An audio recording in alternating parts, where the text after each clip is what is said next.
মানিকগঞ্জের সিংগার উপজেলার কালিয়াকুর গ্রামের প্রান্তিক চাষি এবছর আগাম জাতের মূলা চাষে নতুন করে স্বপ্ন বেঁধেছিলেন। 3 বিঘা জমি চাষের জন্য তিনি খরচ করেন প্রায় 50,000 টাকা।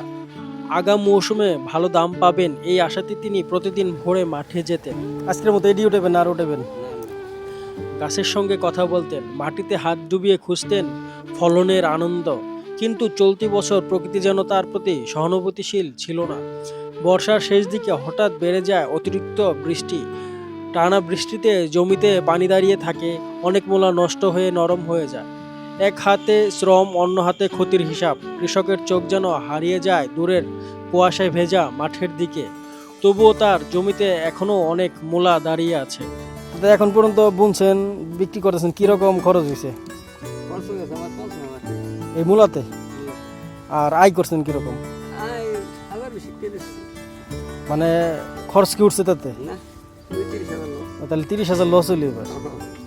লস হইলে কি দেখি মানে আগাম বাজার ধরতে পারেন না এই জন্য নাকি? মার গেছে না, ফলন তো আসলে ফাঁকা ফাঁকা দেখতেছি। 3 পাখি জায়গা বলছিলেন 50,000 টাকা, 2বার বলছিলেন।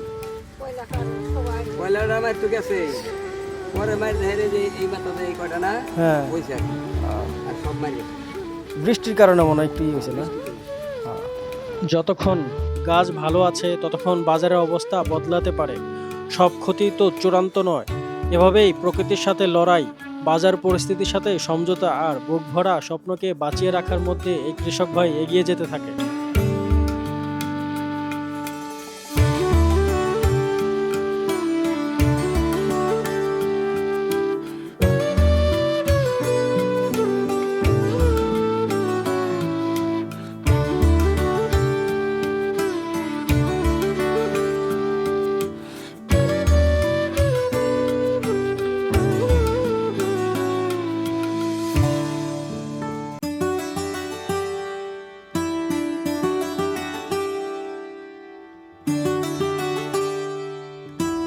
তাহলে টোটাল কত আটে হইল না? হ্যাঁ,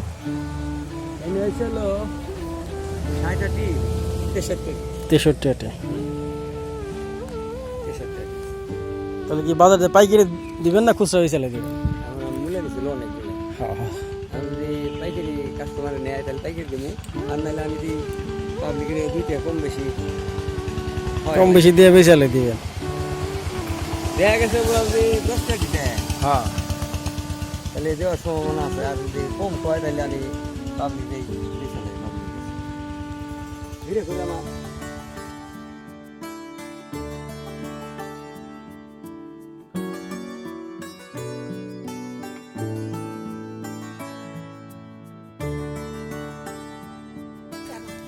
দর্শক বোঝাবর্তী মূলা নিয়ে যাচ্ছে কালিয়াকুর হাটে। দর্শক ভালো থাকবেন, দেখা হবে অন্য কোনো ভিডিওতে।